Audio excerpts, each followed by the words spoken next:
നാരായണ നാരായണ നാരായണ നാരായണ നാരായണ നാരായണ. രാമായ രാമഭദ്രായ രാമചന്ദ്രായ വേധസേ രഘുനാഥായ നാഥായ സീതായ പതയേ നമഃ. നമോസ്തു രാമായ സലക്ഷ്മണായ ദേവേജ തസ്യൈ ജനകാത്മജായൈ. നമോസ്തു രുദ്രേന്ദ്രയമാനിലേഭ്യോ നമോസ്തു ചന്ദ്രാർക്കമരുൾഗണേഭ്യാം. കുജന്തം രാമ രാമേതി മധുരം മധുരാക്ഷരം ആരുഹ്യ കവിതാശാഖാം വന്ദേ വാൽമീകികോകിലം. വാൽമീകിർമുനിസിംഹസ്യ കവിതാവനചാരിണ ശൃണ്വൻ രാമകഥാനാദം കോ നയാതി പരാം ഗതിം. യപ്പിബൻ സതതം രാമചരിതാമൃതസാഗരം അതൃപ്തസ്ഥം മുനിം വന്ദേ പ്രാചേതസമകൽമഷം. ഗോഷ്പദീകൃതവാരാശീം മശകീകൃതരാക്ഷസം രാമായണമഹാമാലാരത്നം വന്ദേ നിരാത്മജം. അഞ്ജനാനന്ദനം വീരം ജാനകീശോകനാശനം കപീശമക്ഷഹന്താരം വന്ദേ ലങ്കാഭയങ്കരം. മനോജവം മാരുതതുല്യവേഗം ജിതേന്ദ്രിയം ബുദ്ധിമതാം വരിഷ്ഠം. വാതാത്മജം വാനരയൂഥമുഖ്യം ശ്രീരാമദൂതം ശിരസാ നമാമി. സർവത്ര രാമനാമസങ്കീർത്തനം. രാമ രാമ രാമ രാമ രാമ രാമ രാമ രാമ രാമ രാമ രാമ രാമ രാമ രാമ. ഹരേ രാമ രാമ രാമ ഹരേ ഹരേ. ഹരേ കൃഷ്ണ കൃഷ്ണ കൃഷ്ണ ഹരേ ഹരേ. ഹരേ രാമ രാമ രാമ ഹരേ ഹരേ. ഹരേ കൃഷ്ണ കൃഷ്ണ കൃഷ്ണ ഹരേ ഹരേ. എല്ലാവർക്കും നമസ്കാരം. ശ്രീരാമചന്ദ്രപ്രഭുവിൻ്റെ പാദങ്ങളിൽ നമസ്കരിക്കുന്നു. വാൽമീകി രാമായണ പാരായണ പ്രഭാഷണ യജ്ഞത്തിൻ്റെ 355 എപ്പിസോഡാണ് ഇപ്പോൾ ഇവിടെ അവതരിപ്പിക്കാനായിട്ട് പോകുന്നത്. കിഷ്കിന്ധാകാന്ഡത്തിലെ 60ാമത്തെ സർഗം ആണ് നമ്മൾ പാരായണം ചെയ്യാനായിട്ട് പോകുന്നത്. സമ്പാദിയുടെ ചരിത്രം വർണ്ണിക്കുകയാണ് ഈ അധ്യായത്തിൽ. വിന്ധ്യാപർവ്വതത്തിലെ ഒരു മഹർഷി ഉണ്ടായിരുന്നുവെന്നും നിശാകരൻ എന്നുള്ള പേരൊരു മഹർഷി. ആ മഹർഷിയെ കാണാൻ പോയപ്പോഴാണ് ആ മഹർഷി തൻ്റെ ചരിത്രം വിസ്തരിച്ചു ചോദിച്ചു എന്നും അതിന് താൻ കൊടുത്ത മറുപടിയാണ് നിങ്ങളോട് പറയുന്നത് എന്നൊക്കെ സമ്പാദി വാനരന്മാരോട് പറയുന്ന ഭാഗമൊക്കെ വർണ്ണിക്കുകയാണ്. സമ്പാദി പുരാവൃത്ത വർണ്ണനം എന്നുള്ള പേരിൽ ഈ അധ്യായം അറിയപ്പെടുന്നു. സമ്പാദിയുടെ ചരിത്രം നമുക്ക് ആ സമ്പാദ്യ ചരിത്രം ഒന്ന് പാരായണം ചെയ്തതിന് ശേഷം ഇതിലെ കഥാഭാഗങ്ങൾ വർണ്ണിക്കാം. ഇതിനുമുമ്പ് പറഞ്ഞ കഥകൾ തന്നെയാണ്. സമ്പാദി വീണ്ടും തൻ്റെ ചരിത്രമായിട്ട് വർണ്ണിക്കുന്നുവെന്ന് മാത്രം. സമ്പാദി ആകാശത്തിലേക്ക് പറന്നുപോയി എന്നും ചെറുക്ക് കരിഞ്ഞുവെന്നും സഞ്ചരിക്കാൻ പറ്റാത്ത അവസ്ഥയിലായിത്തീർന്നുവെന്നും ഉള്ള ആ ചരിത്രമാണ് വീണ്ടും വർണ്ണിക്കാനായിട്ട് പോകുന്നത്. നമുക്ക് ആ അധ്യായം ഒന്ന് പാരായണം ചെയ്യാം. 60ാം അധ്യായം കിഷ്കിന്ധാകാന്ഡം വാൽമീകി രാമായണത്തിലെ. ഓം നമോ ഭഗവതേ വാസുദേവായ. അഥ കിഷ്കിന്ധാകാണ്ഡേ 60തമഃ സർഗഃ. തതകൃതോദകം സ്നാതം തം ഗൃധ്രം ഹരിയുഥപാഃ ഉപവിഷ്ടാഗിരൗ ദുർഗേ പരിവാര്യ സമന്തതാം. തം അംഗതമുപാസീനം തൈഃ സർവൈർഹരിഭിർവൃതം ജനിതപ്രത്യയോ ഹർഷാൽ സമ്പാദി പുനരബ്രവീത്. കൃത്വാ നിശബ്ദമേകാഗ്രാം ശൃണ്വന്തു ഹരയോ മമ തഥ്യം സങ്കീർത്തയിഷ്യാമി യഥാ ജാനാമി മൈഥിലീം.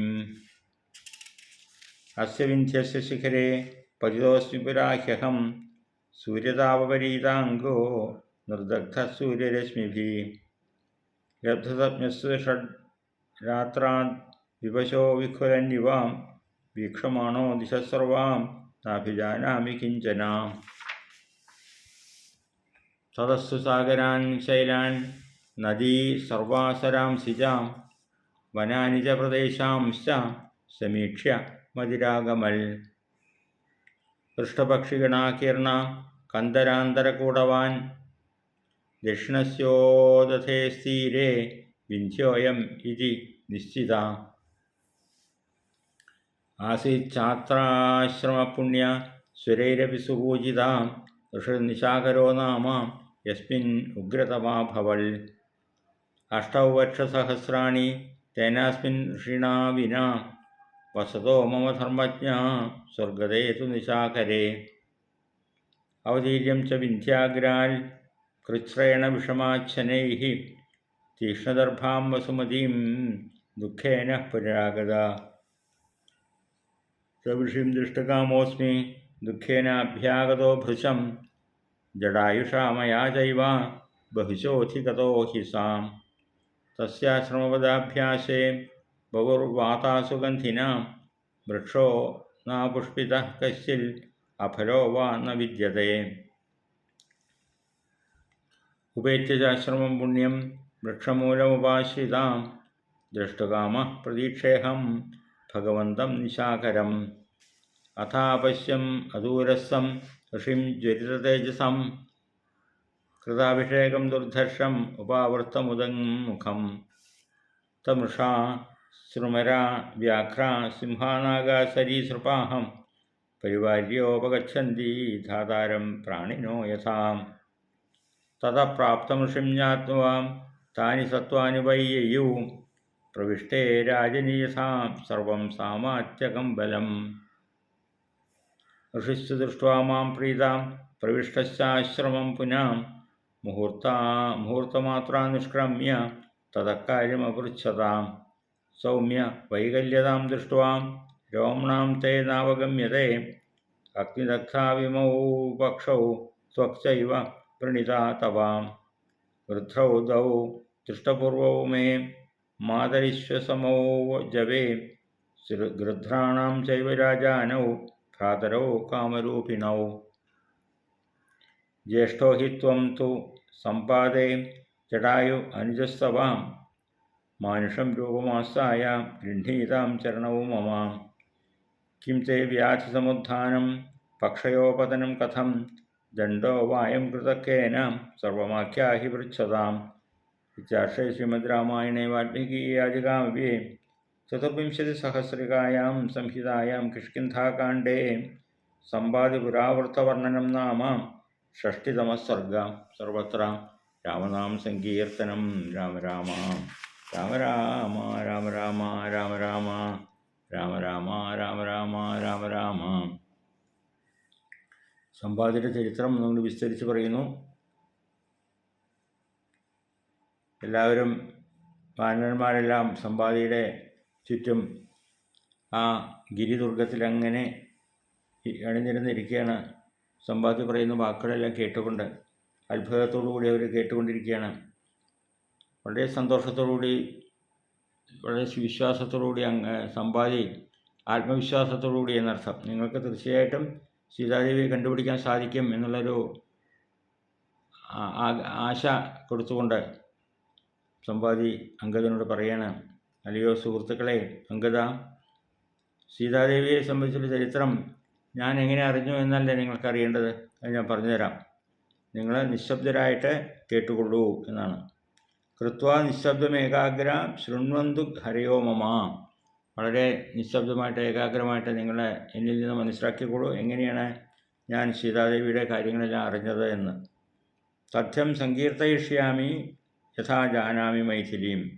എങ്ങനെയാണ് ഞാൻ മൈഥിലി അറിയുന്നത്, ജാനാമി എന്നുള്ളത് നിങ്ങൾക്ക് മനസ്സിലാക്കണമെങ്കിൽ വളരെ ശ്രദ്ധയോടുകൂടി കേട്ടോളൂ എന്നാണ്. പണ്ട് പറയാണ്, ഞാൻ സൂര്യനെ പ്രാപിക്കാനായിട്ട് പോയല്ലോ. ഞാനും എൻ്റെ അനുജൻ ജടായും കൂടിയിട്ട് സൂര്യനെ പിടിക്കാനായിട്ട് ആകാശത്തിലേക്ക് പറന്നു പോകുകയുണ്ടായി എന്ന് ഇതിനു മുമ്പ് ഞാൻ പറഞ്ഞുവല്ലോ. അങ്ങനെ അവിടെ നിന്ന് സൂര്യൻ്റെ താപമേറ്റ് ക്ഷീണിച്ച ഞാൻ എൻ്റെ ചിറകുകളെല്ലാം കരിഞ്ഞു പോയപ്പോൾ വിന്ധ്യാപർവ്വതത്തിൽ വീഴുകയുണ്ടായി. അങ്ങനെ കുറേ ദിവസം അവിടെ കിടന്നു. 6 ദിവസം യാതൊരു തൻ്റെ ഇടവുമില്ലാതെ ബോധവുമില്ലാതെ ഞാനവിടെ വിന്ധ്യാപർവ്വതത്തിൽ കിടന്നുപോയി. ഞാൻ വല്ലാത്ത ഭയം കൊണ്ടും ദുഃഖിച്ചുകൊണ്ടും മൂർച്ഛിച്ചുകൊണ്ടും ബോധമില്ലാതെ കിടന്ന് 4-5 ദിവസം കഴിഞ്ഞപ്പോൾ കണ്ണൊക്കെ മിഴിച്ചു നോക്കിയപ്പോൾ ഒന്നും വ്യക്തമായി കാണാനില്ല, ദിക്കുകളൊന്നും മനസ്സിലാവണില്ല. അങ്ങനെ എന്താണ് ഇങ്ങനൊരു അവസ്ഥ വന്നത് എന്ന് ചിന്തിച്ചുകൊണ്ട് ഇങ്ങനെ നിശബ്ദം കിടക്കുന്ന സമയത്ത് പതുക്കെ പതുക്കെ സാവധാനത്തിൽ ഓരോരോ ഓർമ്മകൾ എനിക്ക് പ്രത്യക്ഷപ്പെട്ടു. അവിടെ ചുറ്റുമുള്ള വലിയ സമുദ്രം, വലിയ പർവ്വതം, പുഴ, പൊയ്ക, വലിയ വലിയ കാടുകൾ, ഇതെല്ലാം എനിക്ക് കാണാനായിട്ട് ഇടവന്നു. സമുദ്രതീരം ഒക്കെ കണ്ടപ്പോൾ എൻ്റെ സ്മൃതിപഥത്തിൽ അതെല്ലാം ഓർമ്മയിൽ വന്നു എന്നർത്ഥം. അതെല്ലാം തെളിഞ്ഞ് മനസ്സിലായി തുടങ്ങി. ഉത്തുംഗമാല ശൃംഗങ്ങൾ, ധാരാളം പക്ഷികൾ, ഇതൊക്കെ കണ്ടപ്പോൾ ഇത് വിന്ധ്യാപർവ്വതം തന്നെയാണ് എന്ന് എനിക്ക് മനസ്സിലായി. ദക്ഷിണ സമുദ്രതീരത്തിലുള്ള വിന്ധ്യ പർവ്വതം തന്നെയാണ് ഇത് എന്ന് എനിക്ക് മനസ്സിലായി. ചെറുതായിട്ട് ബോധം വന്നു എന്നർത്ഥം 5-6 ദിവസം കഴിഞ്ഞപ്പോഴേക്കും. ഹൃഷ്ടപക്ഷി ഗണാകീർണ കന്ദരാന്തര കൂടവാൻ ദക്ഷിണസ്യോദധേ സ്ഥിരേ വിന്ധ്യോയം ഇത് നിശ്ചിത. അത് വിന്ധ്യാപർവ്വതം തന്നെയാണ് എന്ന് ഞാൻ നിശ്ചയിച്ചു എന്നാണ്. അങ്ങനെ ആ വിന്ധ്യാപർവ്വതത്തിൽ പിന്നീട് ഞാനൊരു ആശ്രമം കണ്ടു. ദേവന്മാരൊക്കെ കൂടി പൂജിക്കുന്ന ഒരു ആശ്രമം. അവിടെ നിശാകരൻ എന്നൊരു മുനീശ്വരൻ താമസിച്ചിരുന്നു. നിശാകര മുനി, മഹാനുഭാവനായിരുന്നു അദ്ദേഹം ഇപ്പോൾ സമാധിയായിട്ട് അനവധി വർഷമായി, 8000 വർഷങ്ങൾ കഴിഞ്ഞു എന്ന് പറയണം അന്ന് തന്നെ. എന്നാലും ഞാനിവിടെ ഇപ്പോഴും മരിക്കാതെ ഇങ്ങനെ കിടക്കണ്ടേ ഇവിടെ. നിശാകര മഹർഷിയെ ഞാൻ നേരിട്ട് കണ്ടിട്ടുള്ളതാണ്. അദ്ദേഹത്തിന് അനുഗ്രഹം മേടിച്ചിട്ടുള്ളവനാണ്. നിശാകര മഹർഷി സമാധിയായിട്ട് 8000 വർഷം കഴിഞ്ഞുവെങ്കിലും ഈ ഉള്ളവൻ ഇപ്പോഴും ഇവിടെ അങ്ങനെ ഒന്നും ചെയ്യാൻ സാധിക്കാതെ വല്ലാത്ത വിഷമത്തിൽ അങ്ങനെ കിടക്കുകയാണ് ഇപ്പോഴും. അന്ന് ഞാൻ വിന്ധ്യാചല പർവ്വതത്തിൽ നിന്നും എനിക്ക് ബോധം വന്നതിന് ശേഷം പതുക്കെ ഞാൻ ഇങ്ങനെ ഇറങ്ങി എന്ന് പറയാണ്. കൂർത്തുമൂർത്ത ദർഭപ്പുല്ലുകൾ നിറഞ്ഞ പ്രദേശത്തിൽ ഞാൻ വേദന കൊണ്ട് പൊളഞ്ഞു. എൻ്റെ ശരീരത്തിൽ ഈ ദർഭപ്പുല്ലുകളെല്ലാം കുത്തി വേദന തുടങ്ങി എനിക്ക്. ഞാൻ അങ്ങനെ ചലിക്കാൻ കാരണം ആ വൃദ്ധനായിട്ടുള്ള നിശാകര മുനിയെ കാണാനായിരുന്നു. അദ്ദേഹത്തിനെ ഒന്ന് കാണണമെന്നൊരു മോഹമുണ്ടായിരുന്നു. പണ്ടൊക്കെ ആദ്യകാലത്ത് ആരോഗ്യമുള്ള സമയത്തൊക്കെ ജടായുവിനോട് കൂടെ ഞാൻ ആ യതീന്ദ്രൻ്റെ അടുത്തേക്ക് പോകാറുണ്ടായിരുന്നു. ഇപ്പോൾ ജടായു എവിടേക്ക് പോയി എന്നറിയില്ല, ഞാൻ തനിച്ചായി. എന്നാലും ആ നിശാകര മുനിയെ കാണാനായിട്ട് ഞാൻ അങ്ങനെ പതുക്കെ ആ നിശാകര മുനീശ്വരൻ്റെ ആശ്രമ സമീപത്തിൽ എത്തി എന്ന് പറയുകയാണ്. മനോഹരമായിട്ടുള്ള സുഗന്ധപൂരിതമായിട്ടുള്ള അന്തരീക്ഷമാണ് നിശാകര മുനിയുടെ ആശ്രമത്തിൽ.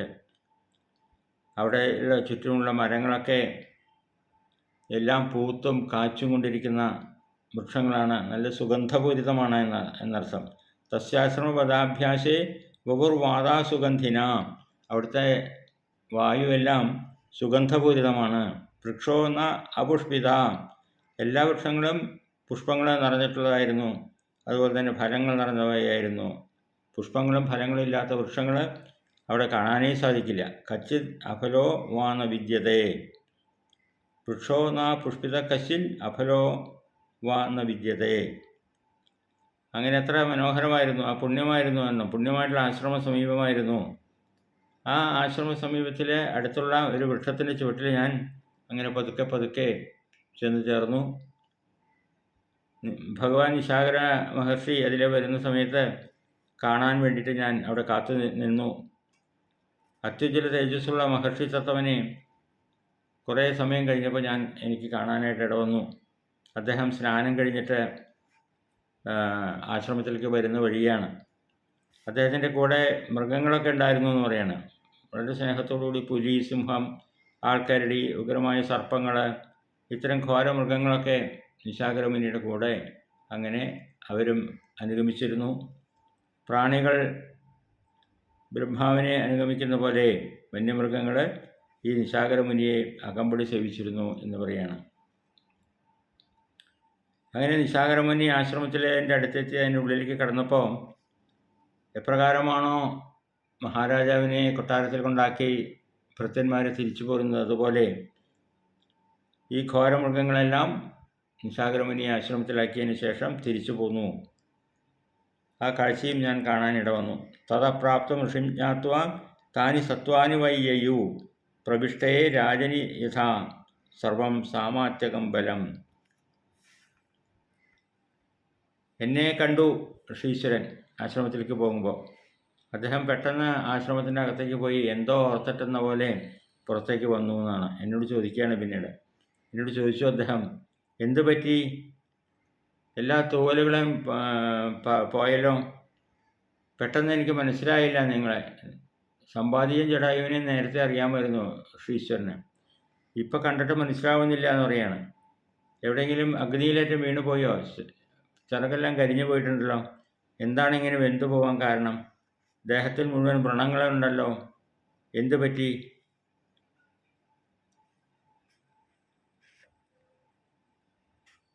രണ്ട് മിടുക്കന്മാരായിരുന്നല്ലോ നിങ്ങളും സഹോദരനും അല്ലേ ഉണ്ടായിരുന്ന രണ്ടുപേരും കൂടി. നിങ്ങൾ ജ്യേഷ്ഠാനുജന്മാരായിരുന്നില്ലേ? നീ സമ്പാദി എന്ന് പറഞ്ഞിരുന്ന ജ്യേഷ്ഠനും അനുജൻ ജടായുസ് എന്ന് പറയുന്ന കഴുകനുമായിരുന്നില്ലേ? രണ്ട് പക്ഷികളായിരുന്നില്ലേ നിങ്ങൾ? നിങ്ങൾ രണ്ടുപേരും നല്ല കാലത്ത് എൻ്റെ അടുത്ത് വന്ന് എൻ്റെ കാൽക്കൽ വന്ന് നിങ്ങൾ നമസ്കരിച്ചിട്ടുണ്ട്. ആ കാലഘട്ടത്തിൽ മനുഷ്യ ശരീരമൊക്കെ എടുത്തുകൊണ്ട് നിങ്ങൾ എൻ്റെ അടുത്തേക്ക് വരികയും എന്നെ നമസ്കരിക്കുകയും ചെയ്തത് എനിക്ക് ഓർമ്മ വരുന്നു. എന്താണ് നിനക്ക് പറ്റിയത്? നിനക്ക് എന്താണ് രോഗമുണ്ടായത്? ചിറക് ഇത്തരത്തിൽ അറ്റുപോയത് എങ്ങനെയാണ്? ആരെങ്കിലും നിന്നെ ഉപദ്രവിച്ചുവോ? എല്ലാം വിശദമായി പറയൂ എന്ന് നിശാകരമുനി സമ്പാദിയോട് പറഞ്ഞു എന്ന് പറയാണ്. കിം തേ വ്യാധിസമുത്ഥാനം പക്ഷയോ പതനം കഥം ദണ്ഡോ വായം കൃതക്കേന സർവമാഖ്യാഹി പൃച്ഛതാം. ചരിത്രം മുഴുവൻ നീ പറയൂ, എന്ത് സംഭവിച്ചു, നിനക്കെന്ത് സംഭവിച്ചു, എന്താണ് നിനക്കിങ്ങനെ ദുഃഖം വരാൻ കാരണം? നിൻ്റെ ചിറകെല്ലാം പോയല്ലോ, നിനക്ക് പറക്കാനും സാധിക്കണില്ല എന്നല്ലേ പറഞ്ഞത്? എന്താണ് ഈ ഒരവസ്ഥയ്ക്ക് കാരണം എന്നെല്ലാം വിസ്തരിച്ച് നിശാകരമുനി സമ്പാദിയോട് ചോദിക്കുകയാണ്. അതോടുകൂടി ഈ അധ്യായം സമർപ്പിക്കുന്നു. സമ്പാദി ചരിത്രം വീണ്ടും പറയാനായിട്ട് തുടങ്ങുകയാണ്. സമ്പാദി തൻ്റെ കാര്യങ്ങളെല്ലാം നിശാകരമുനിയോട് പറയാനായിട്ട് തയ്യാറാവുകയാണ്. അടുത്ത അധ്യായത്തിൽ തൻ്റെ പക്ഷങ്ങൾ എങ്ങനെയാണ് അരിഞ്ഞ് വെന്ത് കത്തിപ്പോയത്, എന്താണ് സംഭവം ഉണ്ടായത് എന്നെല്ലാം, ആദ്യം ഉണ്ടായ ആ സൂര്യമാർഗത്തിലേക്ക് പോയ സൂര്യൻ്റെ വഴിയിലേക്ക് പോയില്ലേ, ആ കഥകളൊക്കെ വീണ്ടും സമ്പാദി വർണ്ണിക്കാനായിട്ട് തുടങ്ങുന്നു. 61-ാം അധ്യായത്തിൽ 61-ാം സർഗത്തിൽ പക്ഷദാഹ കഥനം എന്നാണ് 61-ാം സർഗത്തിൻ്റെ നാമധേയം. നമുക്കതെല്ലാം പാരായണം ചെയ്യുമ്പോൾ അതിൻ്റെ കഥാഭാഗങ്ങൾ ശ്രദ്ധിക്കാം. എല്ലാ വാക്കുകളും ശ്രീരാമചന്ദ്രപ്രഭുവിൻ്റെ പാദങ്ങളിൽ സമർപ്പിക്കണം. എല്ലാവർക്കും നന്മ നടന്നുകൊള്ളുന്നു. സർവത്ര രാമനാമ സങ്കീർത്തനം. രാമ രാമ രാമ രാമ രാമ രാമ രാമ രാമ.